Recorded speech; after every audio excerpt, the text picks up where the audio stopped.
Hi, everyone. Welcome to the Making Medicine Meaningful podcast. And I'm your host. It's Nicole, the NP. And I'm so excited today because today is one of our first episodes on this brand new podcast. This is a whole new chapter in this podcast. And I'm so excited for you to be here. Today, I want to talk to you about why CMEs, continuing medical education, or CEUs, continuing education units, are not necessarily going to make you smarter as a nurse practitioner, even as a physician assistant or a medical doctor. And this may shock you, but I have to tell you this because this is something I discovered recently and I have to spread the news. So, if you have been following me on Instagram recently, which if you're not, then what are you waiting for? Go follow me on Instagram. My handle is at it's Nicole the NP, and I'm there daily updating. And if you watch my Instagram recently, then you'll know that I was in Georgia recently. I live out here in California, but I was in Georgia recently for a conference. And it was a conference to really learn how to up level my communication skills in talking with patients, in talking with my colleagues. And it was a phenomenal experience. I got to interact with people, not just people from who worked in medicine, but people who worked in all different types of industries. And it was a day and a half of immersion and learning how to up level my communication skills. Because the truth is that mastery in connecting with your patient, mastery in connecting with people, mastery with connecting with people in short seconds, in a short amount of time, is probably the most important skill that you could ever have as a medical provider because you are influencing people all the time.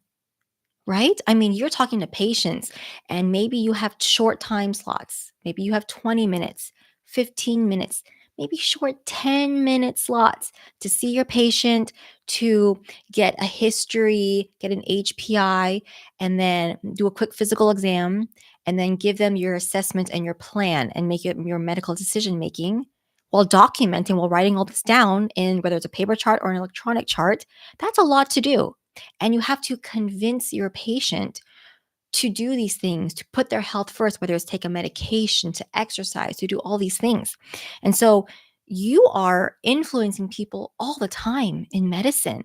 This is the most important skill you can have because when you have mastery in communication and in communicating with people, that skill set opens so many doors for you, so many opportunities for you, you wouldn't even imagine.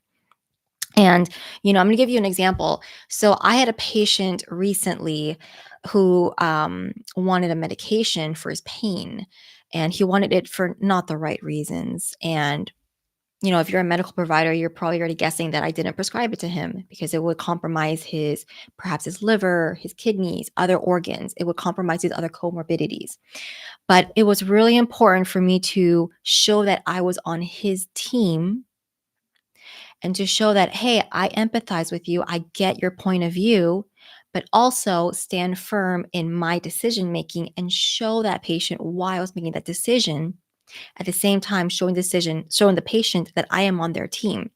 So not making the patient feel like it's a battle between us, that we're fighting against him, that we're working against him. And that takes a skill set to do that, to show empathy, but also not giving in to giving the patient what they want. And, you know, a lot of times when we're in medicine, we feel all over the place. Maybe you feel really frazzled, really all over the place. Like, I have so many patients to see. I have so many things to talk about. I have so many things to document. I have this medication, this order I have to put in. There are so many things going through our minds that we feel all over the place.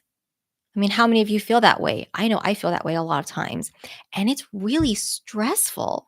It's incredibly stressful and overwhelming to feel all over the place, to feel frazzled on a regular basis every day when you're at the clinic, when you're seeing patients. Maybe you feel like you're talking in circles. talking to your patient about, putting their health first, taking this medication for their blood pressure or their osteoporosis, and you're talking about it for like 3 minutes, 5 minutes, and they still won't get on board with you, or still there's a disconnect. They don't understand the importance of it. And nowadays in medicine, patient satisfaction scores is actually really important. I mean, that's a whole nother story. Whether, medicine, sometimes working in medicine, it feels like this glorified customer service job. That's a whole nother episode. I will definitely bring that up with. But the truth is, in modern medicine, in this modern era of medicine, patients need to feel cared for by you. And sometimes it's not necessarily the words you say.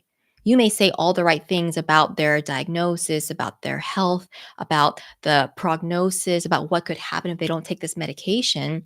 But if a patient doesn't feel cared for, they might write you a bad satisfaction survey or a bad comment. And a lot of times our jobs or even our pay is influenced by these patient satisfaction scores. I mean, I'll just be honest. That's where medicine is right now sometimes. And so medicine has really changed.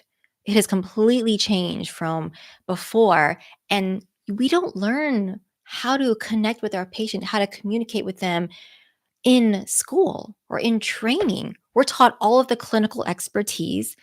I work with adults dealing with chronic pain, dealing with arthritis. I know all the pathophysiology, the medications, the pathways of how these different medications work, which one's the best for their comorbidities, if they have kidney disease, if they have liver disease, if they have all these things. But how to communicate and connect with your patient is something that we're not necessarily taught in school.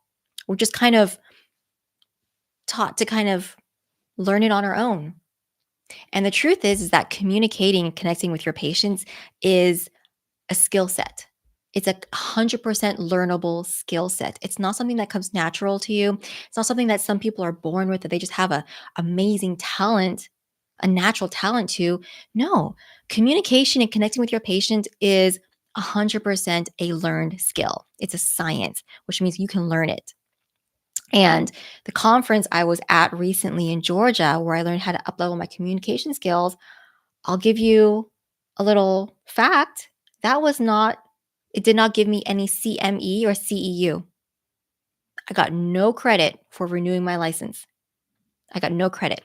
Now you might be asking, well, Nicole, why would you go to a conference to learn a skill, to learn something that would help your medical career or your career as a nurse practitioner, but you don't get CME or CEU credit for it? It doesn't go towards helping you renew your license in, the next time it's due.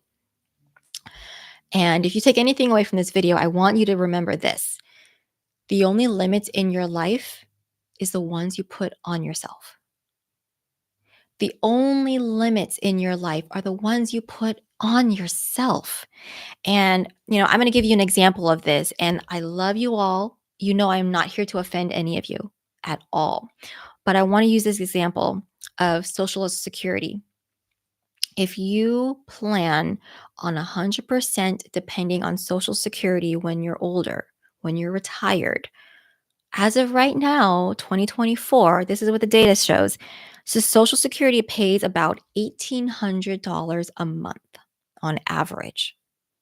That's $1,800 per month, not every 2 weeks. It's per month. That's a total of $21,600 per year. That's your annual income in retirement life, in your what's supposed to be your golden years. Can you imagine how limited your life would be if you lived off $1,800 a month? If you lived off $21,600 per year? Can you imagine how limited your opportunities would be, your experiences, where you would live, what food you would eat, where would you go out to eat for a restaurant, the medications for your health, and then the things you would buy, clothes, going on vacation, the travel, the memories that you'd be making, you'd be so limited by this cap on your monthly budget. Can you imagine how limited your experiences in your life and your opportunities will be in retirement life? And, this is very morbid to think about, but when you're on your deathbed in the future, and you lie there thinking you regret not doing this or you're unhappy because you didn't do that, you have no one to blame but yourself. I'm just here to be real with you. And I love you all. The last thing I want is for you to be at the end of your life on your deathbed and having so many regrets. I want you to remember that the only limitations in your life are the ones you put on yourself. And so that's why limiting yourself to becoming, to learning how to be a better medical provider, how to build meaning in your life in medicine, how to make your career more meaningful, and only limiting yourself to what CME or what CEU will provide you, you're putting a limit on yourself. And I promise you, if you expand what you look at in terms of opportunities, what skill set could make you a better medical provider and help build more meaning in your calling, I promise you'll be so much happier. In fact, I have something for you. If this sounds intriguing, I have a little free guide for you. It's down in the description box of this YouTube video or of this podcast episode description, wherever you're listening or watching this. I have a free guide. It's called The 3 Dangerous Mistakes You Might Be Making as a Nurse Practitioner that will keep you feeling miserable, stuck, and lonely. And you definitely want to make sure you're not doing any of these 3 mistakes. So go ahead and download that free guide. It's completely free for you. And I hope this episode helps. I hope it gives you a little bit more perspective on how you can continue to make medicine meaningful. All right. I'll talk to you guys soon. Bye.